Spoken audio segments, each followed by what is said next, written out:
guys! Good morning! Welcome back to my page.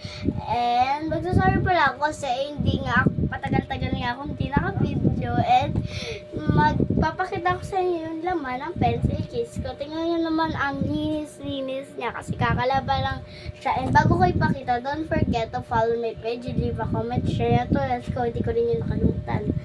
And bubuksan na natin yung pinaka-cute kong pencil na nakasabing love you. I love you, black love. Ito na nga, may wag akong pencil case. Charot. Ito. And ipapakita ko ngayon mga pencil ko. Ito talaga yung mga ginagamit ko. Oh.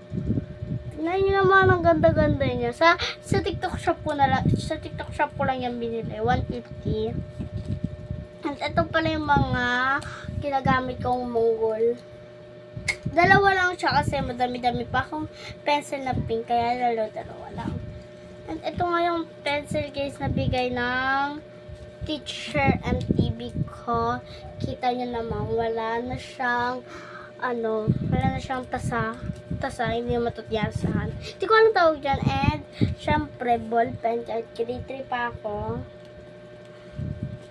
And tara na, dito na tayo pupunta.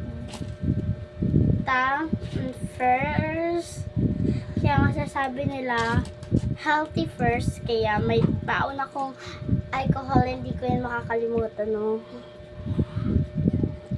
And cinnamon ang pagpaswerte ko. Oh. Ay, ayaw niya umarap ka, niyalo siya. Cute niya naman, pati to, wala, hindi nakasabi siyang hindi ko maintindihan. And dahil lumulabo na ngayong kamay ko dahil sa pagsusulat, hindi ko makakalimutan ng tape para sa kamay ko para hindi siya ganyan naman na lumobo kasi ang sakit. Next, syempre may tape ako pero hindi sila parehas. And syempre may suklay ako kasi palagi akong hiram sa classmate ko. And ito yung bigay sa akin ng classmate ko. Hindi pala ito bigay. May kapa dito. And cute na naman. Tignan nyo naman. Na-design ko na pala siya ng sticker ko. At ang mini Bible ko. Ang cute niya. Hindi ko siya mabuksan. Tingnan nyo naman.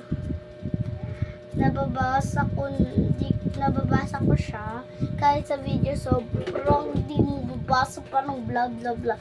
Ito, Genesis, the name Genesis blah blah blah blah na yan. Ipinapakita ko lang pala to sa inyo kasi hindi ba ko na yung space ng mga gamit ko. Kaya bye! Thank you for watching. Bye bye!